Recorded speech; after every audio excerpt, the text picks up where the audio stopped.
తప్ప ఏ వరాలు లేవు. కనీసం అరగంట వాక్యం చెప్పు, నన్ను ఎందుకు పిలిచావు సేవకి? నాకు వాక్యం చెప్పడం కూడా రావట్లేదు. పిచ్చోళ్ళ గిడిచేవాడిని. చాలా బాధ అనిపించేది.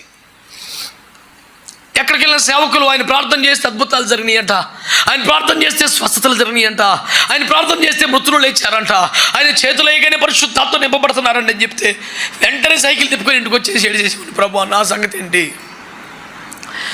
ఎందుకు కొరగానో అయిపోయాను, నన్ను ఎందుకు పిలిచావు? వదిలేయి నన్ను. ఏదో ఒక పాస్టర్ గారి దగ్గర నమ్మకంగా పరిచయం చేసుకుంటా, విశ్వాసం ఉంటా, రమ్ము కొట్టుకుంటా, నేను సేవ చేయలేను, నా వల్ల కాదు, నేను పనికి రాను. దావీదు 8వ నెంబర్ కన్నా నాది 80వ నెంబర్ అనుకునేవాడిని, అంత ఏడిచేవాడిని. అయినా దేవుడు వెళ్ళు, నీకు తోడుగా ఉంటాను, వెళ్ళు, నీకు తోడుగా ఉంటాను. ప్రేమించే తల్లిదండ్రులు, ప్రార్థించిన తల్లిదండ్రులు కొన్నిసార్లు